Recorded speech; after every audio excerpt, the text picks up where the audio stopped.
Bonjour, mon nom est Louise Rochelot, je suis agente de gestion du personnel au Centre hospitalier de l'Université de Montréal, nommé le CHUM. Le CHUM reconnaît les diplômes hors pays en autant qu'on a une évaluation comparative des études effectuées hors Québec.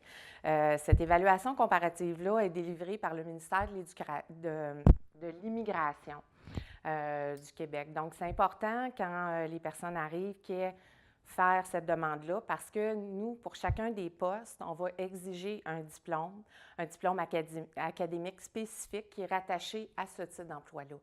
Donc, l'évaluation comparative des études effectuées hors Québec, elle va cibler un repère scolaire québécois et nous, à partir d'un repère comme par exemple un diplôme spécifique, comme quoi la personne a l'équivalent au Québec, puis nous, si par rapport au poste, c'est le bon diplôme, bien à ce moment-là, on va pouvoir aller de l'avant avec la candidature de la personne.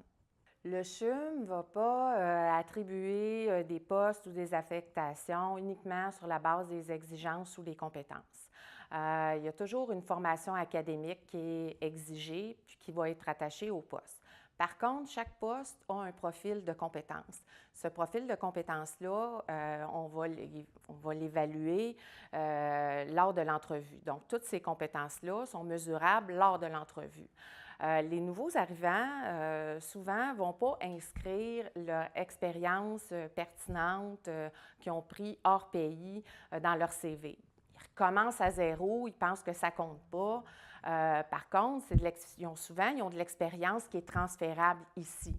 Et lors de l'entrevue, bien, c'est démontré. Donc, sur cette base-là, ils ne peuvent pas obtenir naturellement un poste. Ils vont devoir, ou par le biais de l'évaluation comparative, avoir le diplôme, ou bien aller faire une formation correspondante. Mais l'expérience, elle va compter. Elle va même compter aux fins du salaire si on les engage.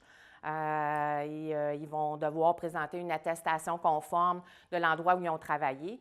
Puis, sur cette base-là, on va leur reconnaître des échelons salariales dus à leur expérience hors pays.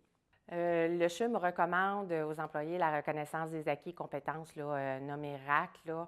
Depuis combien de temps, je ne pourrais pas le dire. On a commencé à le recommander beaucoup pour les secrétaires, secrétaires médicales, donc surtout pour le personnel administratif, parce que les gens travaillaient puis acquéraient certaines compétences, mais pour obtenir des postes, devaient avoir un diplôme. Donc, avec la reconnaissance des acquis et compétences, le ministère de l'Éducation du Québec va délivrer un diplôme officiel.